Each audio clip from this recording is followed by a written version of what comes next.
les bras m'en tombent, quoi. Voilà. Moi, je lisais une fois les mémoires de Messali Hadj, c'est l'un des pionniers du nationalisme algérien. Il est né en 1898 et il est mort en 1974. Et il est arrivé en France en 1919. Non, il est arrivé en 1918 parce qu'il était enrôlé dans la Première Guerre mondiale. Il a quasiment pas participé au combat, mais il était enrôlé, parce qu'à l'époque, les Algériens, comme ils étaient considérés, entre guillemets, on disait les Français nord-africains, ils n'étaient pas égaux en droit, hein, mais en devoir, ça il l'était, hein, ça c'est sûr. Donc, il raconte comment, quand il a fondé l'étoile nord-africaine en 1926, je crois que c'est en 1930 ou 31 si je dis pas bien, 1930, parce que c'était le centenaire de la colonisation française en Algérie. Il raconte dans ses mémoires, il est mort avant de pouvoir écrire, il a écrit en deux parties. Il a fait une partie 1898-1938, donc il avait 40 ans, et il est en train d'écrire la seconde partie 1938, il est mort en 1974, mais il est mort avant, il n'a pas pu finir. Donc il écrit qu'en 1930, la France célébrait la conquête en Algérie de façon, mais vraiment, et rabaissait la culture musulmane, c'était vraiment le décor, quoi. On faisait des reconstitutions de bataille à Alger, tu sais, devant, où il y avait tout le gratin colonial qui se déplaçait, qui venait, et les Algériens, on leur disait, oui, vas-y, fais genre, tu te fais tirer dessus, vas-y, fuis, l'arabe, viens par là, toi. C'était vraiment, mais, un grand moment d'humiliation pour les musulmans, pour les Algériens à l'époque. Et donc il raconte que dans son mouvement qu'il avait fondé, l'étoile nord-africaine, donc en 1930, ils avaient fait une réunion, il avait dit à ses militants qu'il leur réserverait une surprise. Et c'est la première fois que dans cette réunion, on a présenté le drapeau algérien. Et il a dit, maintenant, ça va être ça notre drapeau. On aura un drapeau nous aussi. Et la plupart des gens étaient vraiment bouleversés à ce moment-là, touchés, se sont dit, c'est à partir de là que le réveil nationaliste algérien a commencé. Et donc quand on regarde ça, et quand on voit ce que c'est devenu, moi c'est pour rigoler, je dis, le drapeau algérien c'est pas le blason du duché de Barbès, hein, c'est pas le blason du comté du Val-de-Marne, hein, voilà. Je vois pas quel est le besoin d'arborer son drapeau comme ça, je sais pas, quand tu regardes n'importe quel match de la Coupe du Monde ou de compétition sportive. Moi, je me rappelle, ça m'avait sidéré à l'époque, c'était aux Jeux Olympiques d'hiver de Turin, en 2006, l'épreuve de curling, j'ai vu un drapeau algérien. Je crois pas qu'on fasse beaucoup de curling en Algérie, quoi. Ouais, voilà, tu vois ce que je veux dire. Donc voilà, c'est devenu un drapeau, malheureusement. Et les Algériens en Algérie, il y en a en France aussi quand même, faut pas non plus exagérer. Ils sont à des années-lumière de ça, ils disent, mais c'est n'importe quoi, vous nous faites honte, est-ce que vous vous rendez compte de l'image détestable et déplorable que vous donnez ? Là, c'est des beurs, voilà. Ils se sentent algériens, ils brandissent le drapeau, one, two, three, viva l'Algérie. Alors, one, two, three, c'est en anglais, viva, c'est espagnol, l'Algérie, c'est du franc-arabe, c'est ni du français ni de l'arabe. Et d'ailleurs, rendons hommage par exemple, au libre penseur, Salim Laibi, qui a fait une très très bonne vidéo, il a appelé, je crois, sur la folie de la Coupe du Monde, je sais pas si tu te souviens, il a fait une vidéo au moment de la Coupe du Monde, où il disait, les Algériens, mais vous êtes... C'est complètement surréaliste. Ah bah, l'histoire du match de foot, alors moi aussi j'avais fait un petit statut Facebook, je me suis fait troller. Il y avait au moins 500 coms ou 600 coms parce que justement, je critiquais un peu cet état d'esprit un peu trop démonstratif. Et puis, en plus, est-ce qu'au fond, en plus, on peut aussi interpréter ces démonstrations-là comme des démonstrations de nationalisme? C'est même pas du nationalisme, c'est du crétinisme. C'est n'importe quoi. Drapeau algérien, et quand ils vont au bled, ils se comportent, ils sont très peu aimés là-bas, et très peu aimés ici. Tu remarqueras que j'utilise un bel euphémisme. Voilà. Quand tu leur dis objectivement, mais est-ce que tu voudrais vivre alors en Algérie? La réponse est non. Quand tu les vois avec des drapeaux comme ça, peu importe le drapeau d'ailleurs, que ce soit, je sais pas, chilien, ça peut être péruvien, guatémaltèque, turc ou autre, vraiment quelqu'un tu vois avec un drapeau. Fêter une compétition, exprimer sa joie dans un match, c'est une chose. Par exemple, les Portugais, quand ils gagnent des matchs de foot, ils sont chauds aussi, les Portugais. Les Italiens, les Turcs aussi, je sais pas si tu te souviens. À l'Euro 2008 et l'Euro 2012, on voyait des drapeaux turcs qui faisaient la fête dans la rue. Mais bon, faut dire le contexte historique, les relations avec la France ne sont pas les mêmes. Mais ces jeunes-là, même si le contexte avec la France n'est pas le même, il est très à vif, c'est pas une raison pour retourner des voitures, saccager des commerces. Ces gens, les propriétaires de ces biens-là, ils vous ont rien fait. Est-ce que célébrer un match de foot, ça passe par casser des voitures, par casser des magasins, par agresser des gens? C'est n'importe quoi. Quand on voit, tu te rappelles, lorsque le PSG, je crois, bon désolé, je parle de PSG ou QSG, Qatar Saint-Germain, on l'appelle comme on veut. Quand ils ont gagné le championnat en 2013, ils ont ravagé le Trocadéro comme pas possible. Qui les a forcés? Est-ce qu'on les a forcés? Est-ce que c'est des gens qui avaient des amulettes et qui leur ont fait, oui, c'est un complot, on va vous forcer à faire ça? Non, non. Les gens qui dégradent, qui se comportent comme des sauvages, sont responsables de leurs actes. S'ils ont fait ça, C'est eux-mêmes qui l'ont voulu. Et donc lorsque le PSG avait gagné, pourquoi je prends le PSG? Parce qu'il y avait il y a plein de drapeaux algériens aussi, quoi, voilà. Donc, voilà. Le contexte dans lequel le drapeau algérien est né, la souffrance qui a été la leur pour le brandir et être libre, et la dégringolade qu'on observe aujourd'hui, c'est-à-dire un drapeau de fort en gueule, de grande gueule, de vantard, One Total et voilà l'Algérie. C'est une catastrophe. Moi je pense que beaucoup d'Algériens qui ont vécu la colonisation, qui savent ce qu'ont été les souffrances qu'ils ont dû endurer pour vivre libre chez eux, lutter contre la dépersonnalisation inhérente à la colonisation, c'est-à-dire la dépossession de soi, de leur être, et quand ils voient ce que... Quand ils disent, on a fait tout ça pour ça, quoi. Enfin, j'exagère, mais... non, bah, ça me dépasse complètement, quoi. Voilà. C'est tout. Je vois, dans ce que je viens de dire, là, je vois pas qu'est-ce qu'il y a d'extrême ou ce qui peut susciter la controverse. Ouais, bien sûr. Bah, comme c'est, voilà, ces réactions qu'on a vues après le match, là, où bon, les gens descendent, ils brûlent des voitures. J'ai une petite blague à ce propos, si tu veux bien. Voilà, c'est un ami algérien qui me l'a raconté, qui vit en Algérie. Il me disait, oui, alors c'est l'équipe d'Algérie se qualifie à la Coupe du Monde, hein. Donc ils sont à Alger, t'as des supporters, ils sont à Alger, ouais, ils sont contents, ils klaxonnent, ils brandissent des drapeaux, et puis tout d'un coup il y a un flic qui les arrête, paniqués, excédés, en colère, enfin il dit arrêtez-vous. Et donc ils se disent tiens, ouais, on s'arrête et tout. Il dit ouais, papier, ça va pas, non mais oh, c'est quoi ce scandale, c'est quoi ce boucan? Il leur dit qu'est-ce qu'on a fait? Il fait non mais vous croyez où? Et donc les passagers du véhicule leur disent aux policiers mais t'es pas au courant, on fait la fête, l'Algérie a gagné, elle s'est qualifiée à la Coupe du Monde. Il dit c'est quoi ça? Non mais ça veut dire quoi ça? C'est quoi ce drapeau d'abord? Et les Algériens lui disent mais c'est le drapeau algérien. Et le flic leur dit vous croyez en France? C'est une blague qu'un ami algérien qui vit en Algérie m'a raconté. Hein.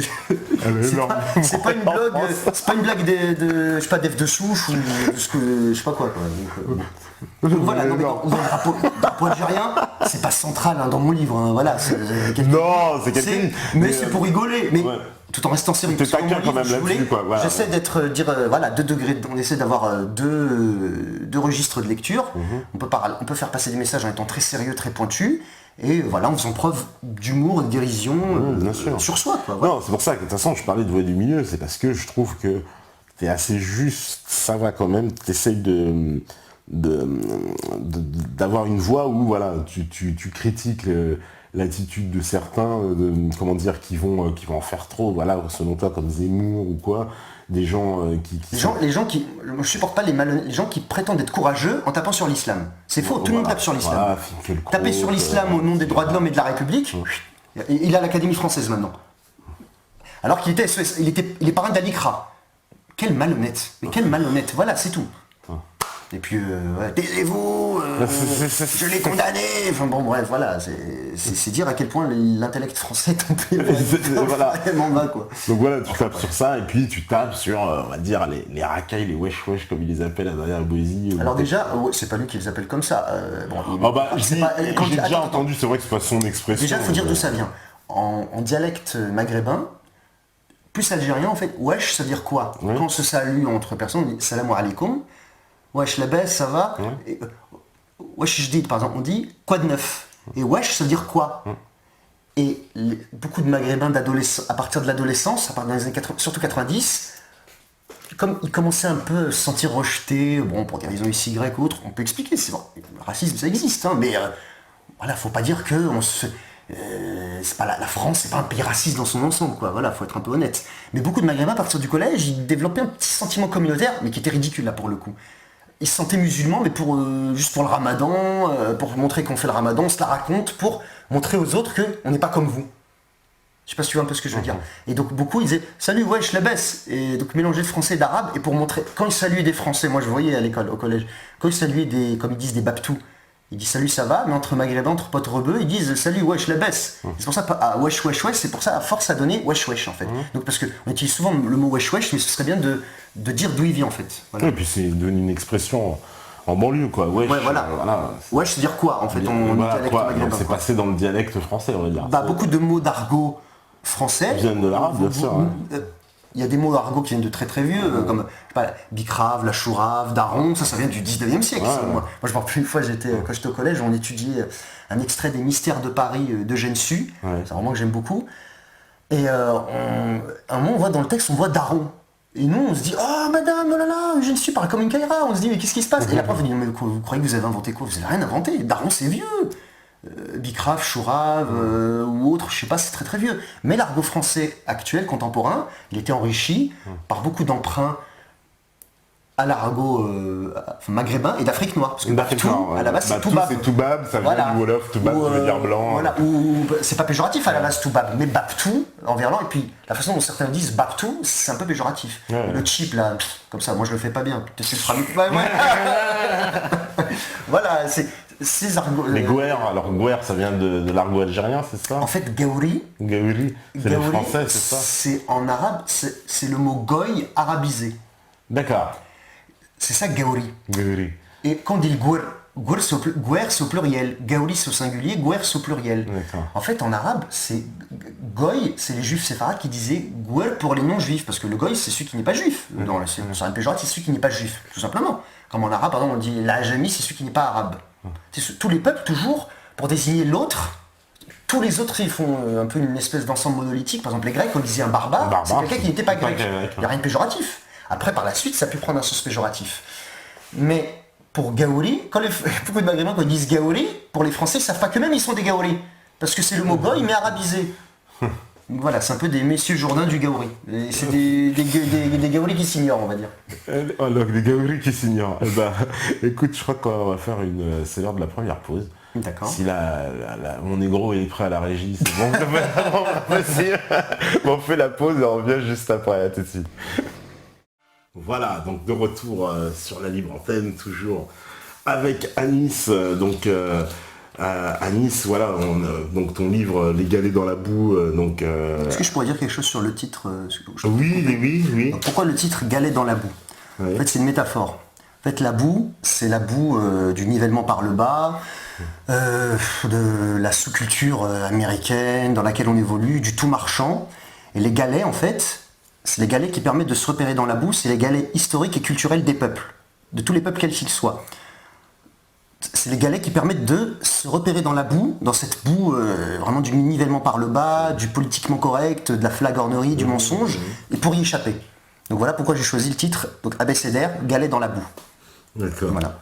Alors justement, donc tu abordes tellement de sujets, mais comme je disais, il y a quand même une trame. Oui, voilà. Un peu où tu parles de la place, on va dire, des musulmans, et puis bon, des Français d'origine immigrée. T'en fais souvent référence en tout cas, non? Enfin, c'est la trame. C'est la problématique pour les musulmans, c'est comment, en étant racine dans les valeurs, savoir d'où l'on vient pour savoir où l'on va. C'est un peu bateau ce que je dis, mais c'est quand même bon de le rappeler aussi parfois. C'est ça, parce que tu donnes beaucoup en plus, t'apportes vraiment, tu donnes des listes de savants, des gens, moi j'ai découvert plein de gens que je connaissais pas dans ton livre. Bah, moi, depuis tout petit en fait, après ça dépend de l'éducation de chacun, la transmission c'est fondamental.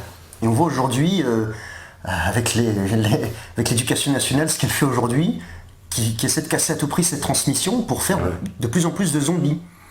Alors on voit les gens là, pour je sais pas l'iPhone, le dernier iPhone qui va sortir, les gens sont capables de se planter une tente et de dormir des semaines et des semaines dehors pour être les premiers à acheter un truc comme ça quoi. Mais comme ça c'est complètement bousillé, il n'y a plus rien, le pauvre c'est fini pour lui. Donc en fait, moi tout petit en fait, voilà, après c'est grâce à notre éducation de chacun, les parents ou les instituteurs ou tous les amis. Puis tout petit j'aimais lire. J'aimais beaucoup les bandes dessinées comme tout le monde. Et puis voilà, j'ai grandi comme je pense beaucoup de gens de notre génération, avec le Club Dorothée, les Minicums et voilà, toutes ces choses-là. Donc je suis pas né non plus avec avec un savoir ou je ne sais quoi. Mais puis tout petit j'aimais l'histoire. Et en fait, moi, j'ai grandi vraiment avec cette fascination. Moi, mes héros, quand j'étais petit, c'était les héros de la civilisation musulmane, ceux auxquels tu fais référence en fait dans mon livre. Moi, depuis tout petit, mes héros, c'était pas, je sais pas, comme pour certains, il y en a 9 ans, leur héros, je sais pas, c'est Caris, je sais pas, c'est Booba ou je ne sais qui d'autre, quoi. Donc, si quand on est... Un enfant, regardez, un enfant de 10 ans qui n'aura écouté que du rap, qui n'aura eu accès à rien d'autre. Pourquoi moi je critique des fois beaucoup le rap? Moi je suis pas le premier. Mathias Cardel l'a très bien fait, il a fait beaucoup mieux. Son livre est vraiment éloquent là-dessus. Quelqu'un qui n'ait accès qu'au rap. Ça dépend quel rap, non? Non mais qu'au rap. Parce que beaucoup, j'entends bien, je prétends pas être docteur en rap, rapologue. Voilà, on va voter aussi à un mot. Voilà. Mais voilà. quelqu'un qui n'aura eu accès qu'à ça. Pourquoi parce que pour les Maghrébins, les Noirs, certains quand on leur critique le rap, on dirait qu'on a un totem, une idole. Ça va pas ou quoi? Non mais oh. C'est pas sacré le rap quand même. C'est marrant ce que tu dis, parce que tu sais que certains rappeurs américains érigent le rap au rang de religion. Ah bah c'est leur problème. Je grand bien leur face qu'ils la gardent. Moi c'est pas la mienne. Ils disent le rap est une religion. Les rappeurs sont les prêcheurs et les textes sont les prières. Voilà, les mots sont vidés de leur sens. Si les rappeurs sont des prêcheurs et les textes de rap sont des prières, c'est fini là. Tu veux qu'on aille encore? Qu'est-ce qu'il y a d'autre à ajouter? Il n'y a plus rien. Donc ce que je disais en fait, quelqu'un tout petit, allez, jusqu'à 12 ans, on prend le cas de 2 enfants. Quelqu'un qui n'aurait eu accès qu'au rap. On va prendre un Français d'origine, on va dire maghrébine ou africaine. Il n'a pas trop accès, souvent l'immigration en France, des maghrébins et des africains, c'était des gens assez illettrés quand même. Qui venaient vraiment de l'exode rural, vraiment, des gens vraiment très très peu qualifiés. Donc ce petit garçon, il n'a pas eu accès vraiment à sa culture d'origine, c'est pas trop d'où il vient, et il va pas vers la culture française parce qu'il n'aura écouté que du rap. Et quelqu'un d'autre, un enfant du même âge, français de souche on va dire, ou même français de quelle que soit l'origine, qui a écouté du rap, mais qui écoute un peu autre chose, qui fait un peu de musique classique, qui lit des livres, des BD, quand on va 10-12 ans, on prend les deux, la façon dont ils s'expriment, il n'y a pas photo. Il y en a 10-12 ans, ils adoptent le langage, les mimiques, la gestuelle. Moi je me rappelle, j'avais... c'est très révélateur ce que je veux dire, je prends un exemple personnel. En fait, quand j'étais au tout début de mes études, je travaillais en tant qu'animateur avec je faisais de l'aide aux devoirs, du soutien scolaire pour des enfants dans les écoles, je faisais de l'animation aussi. Et une fois, je faisais un jeu avec des enfants, ils étaient en CP1. Non, CE1, donc ils avaient 7-8 ans. On joue aux gendarmes et aux voleurs. Tu connais ce jeu, les gendarmes et aux voleurs, voilà, il y en a qui sont les voleurs, les autres, les flics, ils les arrêtent et tout. Donc quand on est petit, normalement quand on est enfant, sur le plan symbolique, sur le plan de la représentation, c'est fondamental. Quand on est enfant, on a envie d'être policier, on a envie d'arrêter, entre guillemets, comme on dit avec le langage enfantin, on a envie d'arrêter les méchants, on a envie de protéger la veuve et l'orphelin. On dit pas quand je suis petit, ouais, j'ai envie de vendre de la drogue, à 6 ans on dit pas ouais, je vais buter, je vais braquer je vais faire Jack Mess ou je sais pas quoi. Et ces gosses-là, c'était dans une école vraiment ZEP, quoi, le ZEP de chez ZEP. Et assez, je fais oui, bon, on va jouer aux gendarmes et aux voleurs, les enfants. Qui a envie d'être les gendarmes? À l'unanimité, tous les gosses m'ont dit que la police, baisse les keufs, blabla. À 7-8 ans. Je dis, mais tu es sérieux? Ils entendent les grands ce qu'ils leur disent. Et attends, à 7-8 ans, t'as fait quoi? Ils ont eu des contrôles d'identité à 7-8 ans. On peut penser ce qu'on veut de la police en France. Je dis pas qu'elle est parfaite. Comme tout, il y en a qui font des erreurs. Il y a des gens très bien dans la police aussi. C'est pas eux qui sont responsables de la situation de la France. Ils en ont ras-le-bol, ils ont un boulot de merde. Mais ceci étant dit, c'est pas une raison pour qu'ils fassent preuve de tant de zèle envers les membres de la Manif pour tous ou des militants qui manifestent pour le soutien à Gaza. Bon, parenthèse fermée. Mais voilà, les enfants depuis tout petit, à 7-8 ans, ils me disent oh, j'ai pas envie d'être gendarme, j'ai envie d'être voleur, on va faire de la bicrave, go fast, blablabla. Je t'assure, je n'invente rien. Donc si à 7-8 ans, ils sont déjà comme ça, c'est qu'en amont, ils ont été, mais c'est même plus un bruit, ils ont été noyés dans le rap là. C'est ça que je veux dire. Encore une fois, si il y a des gens qui veulent écouter du rap pour eux, bon allez, c'est après tout, si il y a certainement un rap, on va dire, respectable. Mais ce que je dénonce, je suis pas le seul, c'est le message qui est sous-tendu derrière, c'est pas ton cas toi. C'est que pour les Maghrébins et les Noirs, c'est votre vocation, c'est que le rap. Pour les Noirs, je sais pas, je suis pas noir, moi je suis d'origine maghrébine, on a un background culturel quand même. On a un arrière-fond, on a des héros, on a des mythes fondateurs aussi. Et dans la culture française, il y a des mythes fondateurs, il y a des choses éminemment respectables. Enfin, excuse-moi, se priver de, je sais pas, de Marcel Aimé, se priver de, je sais pas, de Balzac, se priver de Bernardin de Saint-Pierre, de qui tu veux, faut pas déconner. Non, c'est dommage pour ceux qui en privent. Parce que, pourquoi aussi ils n'ont pas accès à ça? Parce qu'on fait tout en amont pour qu'ils n'aient pas accès à cela. Merci l'éducation nationale, merci mai 68. Voilà. Donc en fait c'est ça que je critique moi pour le rap, c'est pour les Maghrébins et les Noirs, pourquoi vous ne faites que ça? Vous voyez pas ailleurs, vous élargissez pas votre horizon culturel et mental.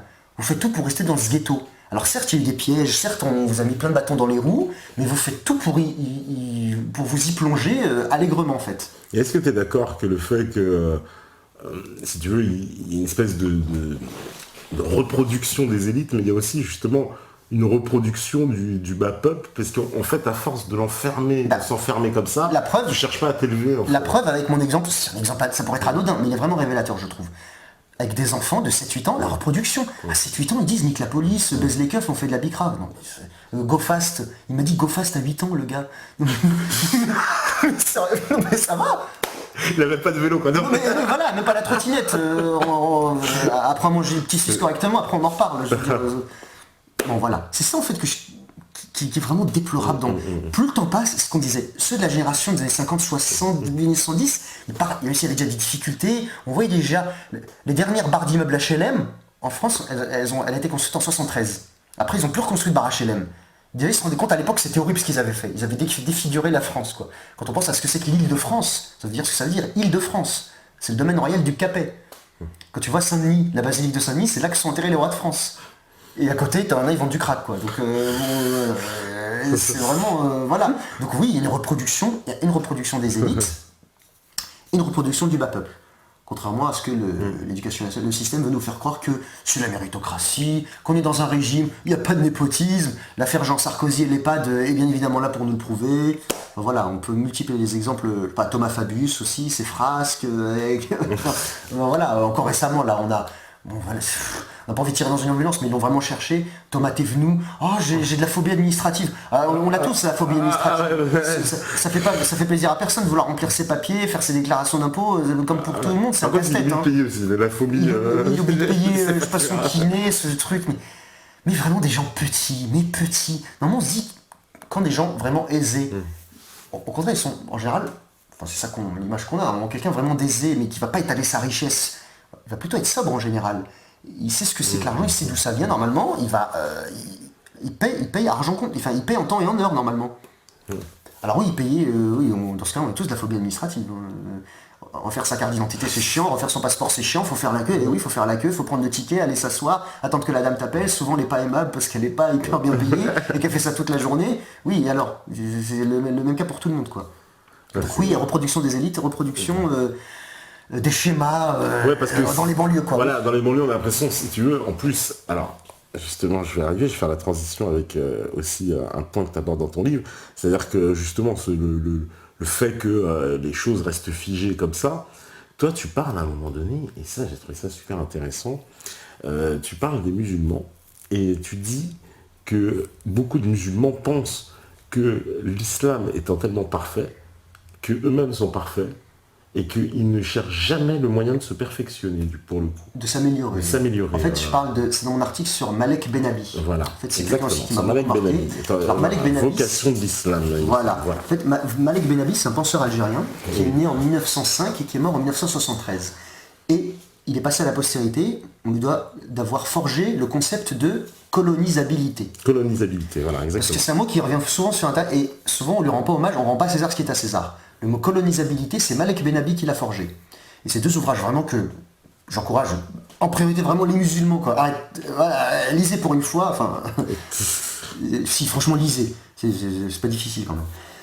Donc, dans deux ouvrages, Vocation de l'islam et Le problème des idées dans le monde musulman, c'est deux ouvrages vraiment que je recommande, pas forcément les musulmans, tout un chacun. On peut faire ce même schéma pour la France envers la culture américaine. En fait, la colonisabilité, ça désigne l'État, un État mental, conjoncturel, mais qui peut très vite pas devenir structurel, mais presque, d'un peuple qui aurait perdu de sa vigueur intellectuelle, économique, militaire, mais surtout vigueur intellectuelle, qui n'est plus capable de produire quelque chose. Et cette carence en matière de vigueur intellectuelle, elle agit comme un appel de phare. En fait, c'est le signal du déclin. Elle agit comme un appel de phare envers un ennemi extérieur. Je ne sais pas si je suis assez clair dans ce que je dis. En fait, c'est ça qu'on appelle la colonisabilité. Et en fait, ce que dit Malek Benabi, c'est que lui, c'est quelqu'un qui a fait ses études en français, parce que comme beaucoup, il a connu la grande partie de sa vie, il a connu cette période coloniale. Il est mort en 73, c'est-à-dire qu'il a vécu que 11 ans dans l'Algérie indépendante. En fait, ce qu'il disait, c'est que lui, il a vraiment fait un effort. C'est vraiment, il faut lui rendre hommage à cet homme-là. C'est fondamentalement injuste, c'est parce qu'on privait les gens de leur culture d'origine, on les dépouille de leur... C'est la République, vraiment, la Troisième République, mais qui imposait de force la culture française, là pour le coup, en Algérie, en essayant de détruire le patrimoine culturel, spirituel du peuple algérien. Donc Malek Benabi, qu'est-ce qu'il voulait? Il disait à terme, je veux pouvoir vraiment me battre pour mon peuple, et me battre intellectuellement surtout.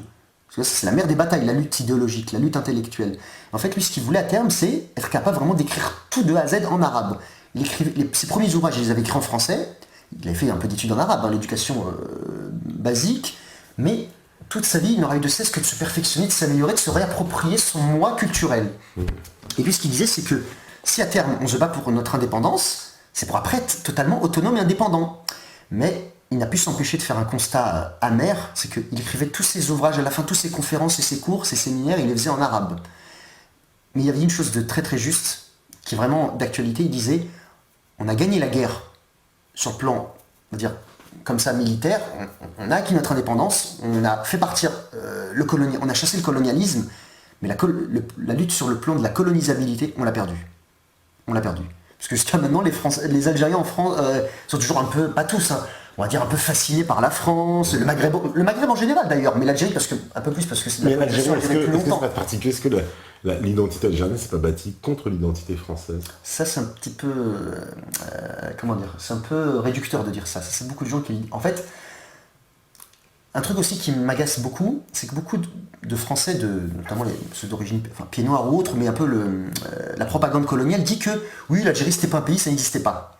L'Algérie dans ses frontières actuelles n'existait pas, dans ses frontières comme ça. Mais lorsque les Français sont arrivés, il y avait ce qu'on appelait les régences ottomanes.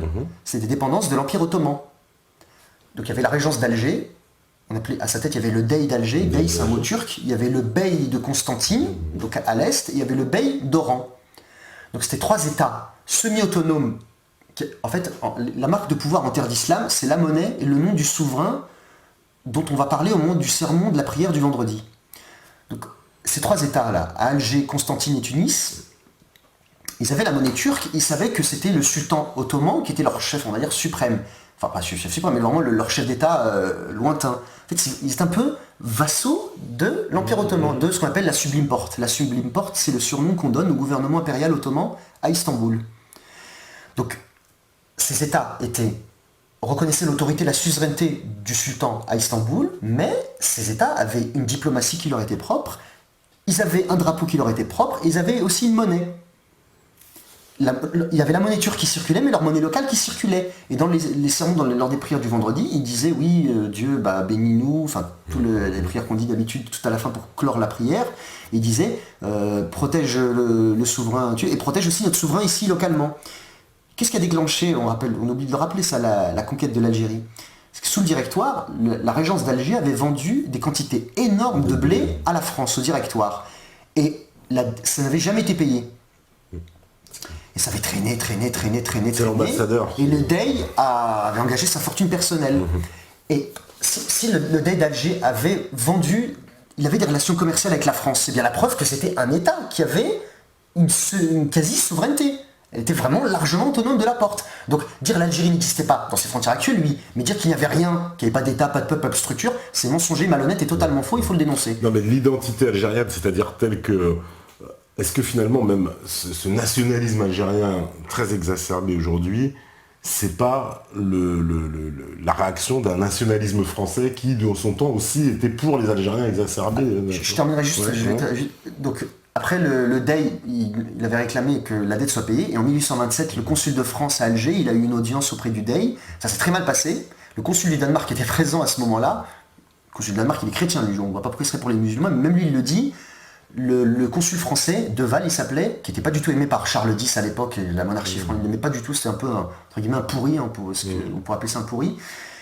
Et en fait, il avait parlé vraiment de façon irrespectueuse au Dey, et le Dey, comme c'était l'été, il faisait très chaud, c'était arrivé en avril 1827, et avril à Alger, il commence déjà à faire très chaud.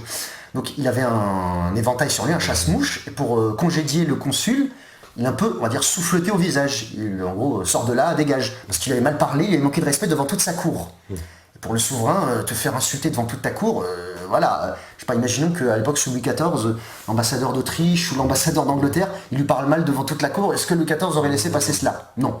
Donc le Dey d'Alger a congédié le consul. Avec un soufflet dans le coup d'éventail, quoi, le tape-mouche. Et c'est ça qui était prétexte pour l'intervention.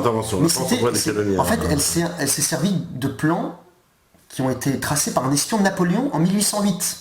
Parce que ça remonte à très loin, ça. C'est pas la première fois que la France a essayé de s'établir en Alger, on disait à l'époque. Tu es au courant du fameux hold-up aussi d'Alger? Le hold-up d'Alger? Non. Que suite, alors ça c'est marrant, il y a un livre là-dessus, suite à cette intervention justement française à Alger, en fait on s'accapare un trésor. Ah non, ça d'accord, oui, non j'ai pas compris, excuse-moi. Ouais. Oui, le trésor du Dey, le trésor du Dey qui était faramineux. À ce qui paraît, parce que on n'a plus vu de traces. Ah plus. Hein, avec un certain Célière, baron Célière, qui est à la tête de l'expédition. Qui est-ce? Je sais pas. Non, voilà. Asseyez-vous. Mais pour revenir à l'identité algérienne, l'identité... En fait, si les Français ont rencontré une telle résistance, la conquête de la dernière ville au sud d'Algérie s'appelle Tamanrasset, a été conquise en 1902. En fait, donc la France a tracé les frontières actuelles, mais vraiment c'était avec l'émir Abdelkader notamment, le bey de Constantine, Ahmed Bey de Constantine, le cheikh Bouamama, la révolte de Kabylie de 1871, vraiment, c'était vraiment une guerre, mais... Puis les Français, c'est pas les Français, mais l'armée française, vraiment, il parlait de main morte, quoi. À la fin, c'était la politique du sabre avec le général Bugeaud à partir de 1840, c'est raser les champs, raser moi, les j'ai entendu montagnes, qu'il a fallu détruire les éliminer vestiges. 30% de la population algérienne pour arriver à la Ce qu'on paix, appelle, quoi. ce sont des chiffres et des faits objectifs. Il ne s'agit pas de dire c'est vous les Français d'aujourd'hui qui êtes responsables. Non, on parle des faits. C'est tout. C'est triste, mais malheureux vaincu. C'est comme ça. Comme les pays musulmans stagnaient au niveau de la puissance économique et militaire, tous sans exception, à partir du 19e siècle, ils ont subi la déferlante européenne. Voilà, donc oui, la population algérienne dans l'Algérie actuelle, c'était un peu plus de 3 millions d'habitants. Après 1860, dans le milieu des années 1870, elle est passée à moins d'1 million. Elle était aux environs de 800 000. Donc c'était pas que les morts, les destructions, la famine. Et une des particularités des conquêtes coloniales, c'est qu'elles sont faites très souvent, très rapidement, elles sont faites avec des troupes recrutées localement. Localement, tout à fait. Ça, c'est un exemple de colonisabilité. Tout à fait, ouais. Les Zouaves, notamment. Le corps des Zouaves qui est créé dès 1831. La conquête a à peine commencé qu'il y a déjà des gens qui se vendent, entre guillemets, contre leurs frères. Qui sont prêts à se battre pour les Français contre leurs frères. Ça, c'est de tout temps. Ça, c'est dans toutes les cultures, dans toutes les... C'est pour ça que la colonisation, d'ailleurs, a pu se faire rapidement en Afrique. Quand on dit l'Afrique, c'est parce que c'était des troupes africaines. Les officiers étaient européens. Voilà. Pour les Français, pour les Anglais, en Inde, ils avaient les cipayes. C'était des troupes locales.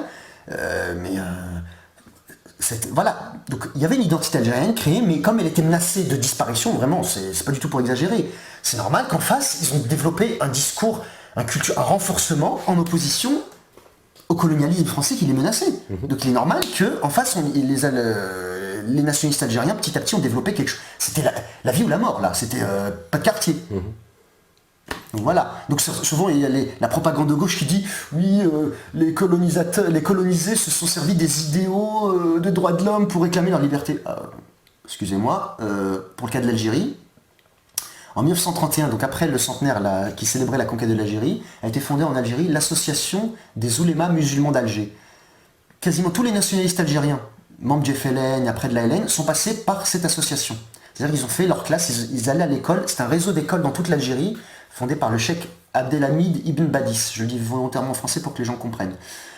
C'est lui qui a créé cette structure de plein d'écoles, pour revivifier le savoir algérien, la langue arabe, le Coran, parce qu'une fois il y avait un fonctionnaire, ce pauvre Ibn Badis, il avait une fois rencontré un membre du Front Populaire, que le Front Populaire venait d'être élu, et lui il leur avait dit, bon, il faisait un peu, bon allez, l'arabe là, on va être gentil avec toi, allez, dis-moi tes doléances. En gros, Ibn Badis lui a dit, dans l'Algérie vous nous promettez de l'amélioration, quelle va être la place de l'islam, est-ce que vous allez nous donner un peu plus de droits, vous allez moins nous persécuter, le Coran? Il lui a répondu, vous voulez ressusciter le Coran? Nous on veut l'enterrer. Et cet homme-là, j'ai oublié son nom, mais il est membre du Front Populaire. Hein. Il est soi-disant de gauche. C'est la République, là, enfin la Troisième République, quand elle veut dézinguer, détruire tout. Et donc, après Abdelhamid Ibn Badis, la devise de l'association des oulémas d'Alger, c'était, je vais le dire en arabe, après je vais traduire, Al-Islam dinuna, al-Arabiyya luratuna, al-Jazair watanuna, ce qui signifie l'islam est ma religion, l'arabe ma langue, l'Algérie ma patrie. Aucune référence à 1789 là-dedans.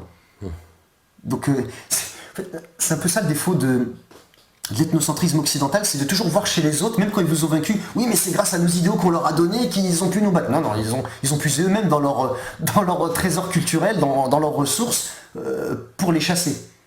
Donc voilà, il n'y a aucune référence à 1789 dans la lutte idéologique du peuple algérien, à partir des années 30. Mais alors donc, dans ce cas, toi parce qu'on a l'impression que si tu veux, l'Algérie, elle a un rapport... très... Je t'aime moi non plus. Je t'aime moi non plus. Voilà, je t'aime moi non plus. C'est ce que dit Malek Benabi. On a perdu sur le plan de la colonisabilité. Et les généraux algériens là qui sont actuellement, c'est tout ce qu'on appelle en langage codé des Algériens, et ça, même les Français disent, ça s'appelle les DAF. J'invite les gens après à l'approfondir parce que ce serait trop long et je ne suis pas non plus. Ouais. DAF, c'est-à-dire déserteurs armés françaises. Parce qu'en Algérie, il y avait pendant la guerre d'Algérie les combattants de l'intérieur et ce qu'on appelle l'armée des frontières, ceux qui étaient à la frontière tunisienne et surtout ceux à la frontière marocaine. Ouais. Et après, la France a commencé à faire infiltrer l'armée des frontières avec des gens qu'elle avait, des tirailleurs qu'elle avait. Il y en a qui, je pense, savent très bien de quoi je parle. Donc après 62, cette lutte de clans entre l'armée de l'intérieur et l'armée des frontières, l'armée de l'intérieur, elle reconnaissait la primauté du politique sur le militaire. Les gens de l'armée des frontières qui s'étaient battus côté français disent non, c'est parce qu'ils étaient plus nombreux. Quand l'Algérie est devenue un peu dépendante en 62, il y a une lutte de pouvoir. Après, dès 62, il y a eu des troubles en Algérie. Boumedienne a pris le pouvoir en 65. Contre Boudia, un peu, c'est ça? Non, c'était Ben Bella, à l'époque. D'accord. Et oui, Boudia on sait qu'il a assassiné, hein, c'est pas, comme par hasard, c'est un islamiste, soi-disant, on nous disait. Donc voilà, oui, les généraux algériens, ils ont fait la guerre d'Algérie, mais côté français. Les grands, je parle, hein, pas ceux qu'on voyait qui ont... On parle des guerres d'Algérie, mais la guerre civile algérienne dans les années 90, il n'y a pas besoin de l'armée française pour tuer des Algériens. L'armée algérienne l'a très bien fait d'elle-même. Ouais. Je pense qu'il y a plein d'Algériens qui savent très bien et qui ne sont pas dupes. Voilà. Et ils savent très bien eux-mêmes que, souvent, dans les médias algériens, quand ils relancent un peu le débat sur la France, blablabla, les Algériens quotidiens, ils s'en fichent, ils sont loin de tout ça. Ils disent, écoutez, ça fait 50 ans qu'on est indépendant, c'est bon, on aurait pu, on était un pays plein d'espoir, plein de promesses. Si on en est là, c'est pas à cause des Français. C'est le pouvoir, c'est la gabegie, c'est la corruption, c'est vous. Il faut se regarder en face au bout d'un moment. On peut pas reprocher tout le temps à l'autre d'être responsable de ses propres échecs. L'Algérie, c'est 4 fois la France. C'est maintenant, depuis que le Soudan, la partition a été faite au Sud-Soudan, c'est le plus grand pays d'Afrique maintenant. C'était le deuxième pays d'Afrique après le Soudan, mais depuis que le Sud-Soudan de Darfour, merci BHL, a été coupé, c'est le premier pays d'Afrique. C'est le 10e pays du monde en superficie. 3000 km de côte. Des forêts, des lacs, des rivières, divers paysages exceptionnels, du pétrole, du gaz. Je veux dire, il y a plein de pays qui sont bien moins lotis, bien moins dotés en ressources naturelles et qui arrivent à faire mieux. Je sais pas, le Japon par exemple. Le Japon, c'est un pays qui est très très pauvre en ressources naturelles. Pourtant, c'est une société malade actuellement, mais quand même au niveau économique, c'est un pays très performant. Ça, on le voit. Corée du Sud, voilà, t'as plein d'autres pays. Donc les Algériens ne sont pas dupes, ils savent que l'État algérien, il aime flatter un peu leur penchant nationaliste, mais non, ils disent non, ça prend pas. Si, pour faire oublier des petits trucs, ils aiment bien raviver des fois chez eux un peu les démons du passé. D'ailleurs, je savais pas que alors j'avais lu que tu dis que le logo de la Sonatrach, donc la société Société nationale des transports d'hydrocarbures Sonatrach, c'est la société algérienne, la Société nationale d'hydrocarbures. C'est la plus grosse société d'Afrique. Ouais. C'est le fleuron de l'économie algérienne, parce que l'économie algérienne repose que sur les exportations d'hydrocarbures. Et le logo a été fait par Ciné, le dessinateur de Charlie Hebdo. C'est une blague, j'ai cru.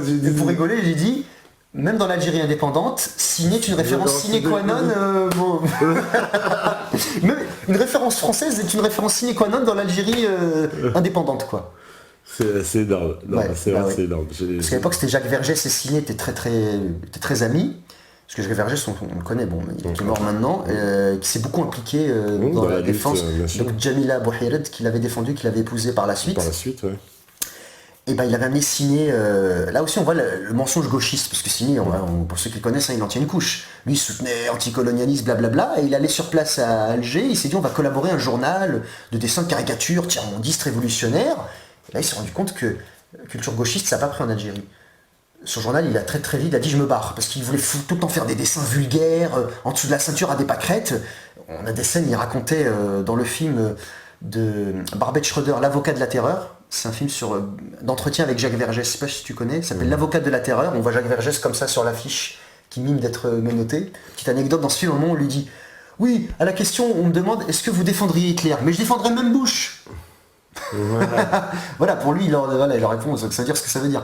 Donc dans ce film, il raconte Ciné, ah là là, dis donc, j'ai vu la culture algérienne, moi je pensais que je pouvais rigoler, déconner, on est révolutionnaire, tiers-mondiste, blablabla. Je peux pas parler de sexe tout le temps, je peux pas nani nanana. Bah non, là-bas ils sont musulmans, c'est une autre culture.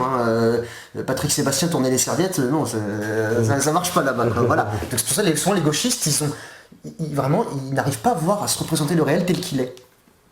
Ils s'imaginent que le gauchisme, la transgression des normes, des valeurs, si ça a pris en Occident, malheureusement pour les Occidentaux, ça va forcément prendre en Orient. C'est en train d'être le cas aujourd'hui de plus en plus, puisque le consumérisme, la marchandisation des rapports, ça gagne aussi les autres pays du monde. Mais, si on a un exemple éloquent de petite bisbille entre Ciné, dans son journal qu'il voulait transgresser, il se croyait en France, et il a vu qu'en Algérie, très très bien, on lui a dit non mais tu pourras plus publier, non, ils n'ont pas arrêté de le censurer, il a fermé son journal et il est retourné en France après. Ouais, non. Voilà. Bon. Ça c'est la leçon. Ouais, on me dit t'as pas vu ce doc, bah non, je suis désolé, je l'ai pas vu, et malheureusement je peux pas tout voir. Tout ça, oui. Soyez gentil quand même. Alors on me dit aussi, c'est vrai, un peu hors sujet, mais peut-être pas tant que ça, on en profite pour te demander la différence entre les sunnites et les chiites.